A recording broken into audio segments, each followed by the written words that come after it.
So I made a video a few days ago about the Brie Larson interview with Wired magazine, and what they do is they find the most popular Google searches. They sit down with the actor or actress and ask them the questions that fans have typed into Google. And the truth is, this isn't what happens. What Wired will do is they'll go out and find a list of acceptable questions to ask. Now, there's probably every chance that they'll then send them to the marketing department for the movie, which in this case is Marvel. Marvel will then check those questions through and make sure it's okay to ask a celebrity those questions. So then Wired will sit down with Brie Larson in this example and ask those questions, that the Google search term. But the whole outcome, the whole reason for these marketing spots, obviously it's marketing, but it's what is the outcome? What is the whole agenda and goal of this marketing? And that is to make a group of shareholders very rich, okay? Captain Marvel could make somewhere in the region of $1 billion profit. Now, Brie Larson, who's the main actress, she's paid $5 million. So where does the other $1 billion go? It will go to the shareholders and investors of Disney. Now, that's fine. You could say that's all part of capitalism. But this movie has been marketed on this feminist agenda. Now, we know that Disney don't pay their female staff as much as their male staff. And they've shown that in Britain, where they were legally required to submit their salary details. And it showed that female staff are 22% less than male staff.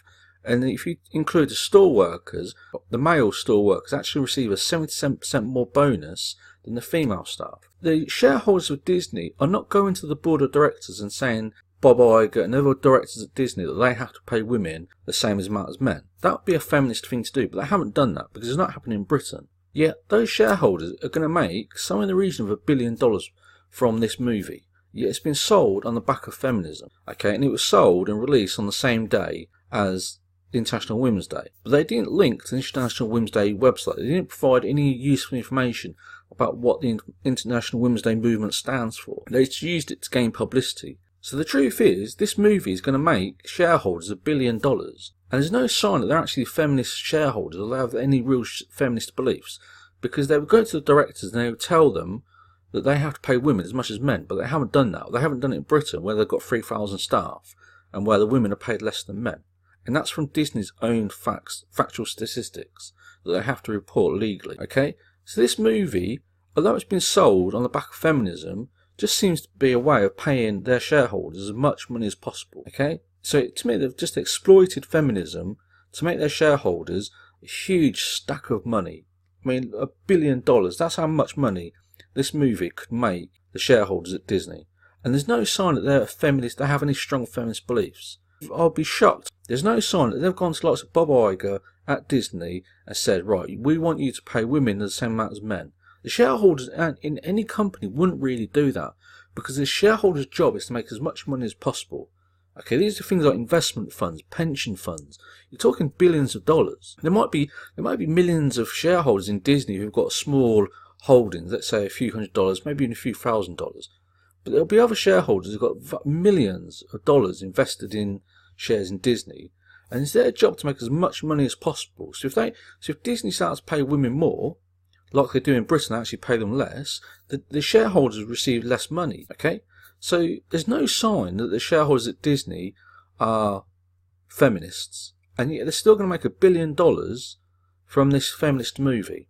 So the truth is, these sort of wide interviews and all these marketing spots, whether it's on Jimmy Kimmel or whether it's on YouTube, are just a way of promoting a movie that's going to make shareholders up to $1 billion, maybe even more, we don't know. But if you include the cinema ticket sales, the merchandise, the DVD sales, the digital downloads, you won't be surprised if it could be on for about $1 billion profit. And that's going to go to shareholders who've shown no absolute interest in feminism whatsoever, because they're happy for Disney to pay women less than men.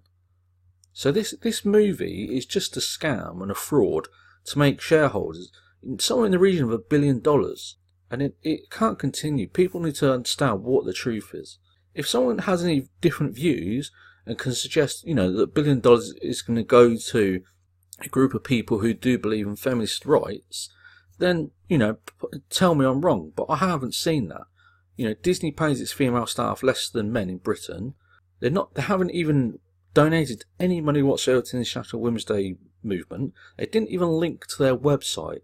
They didn't have the courtesy on Twitter to link to the International Women's Day website when they were promoting this movie.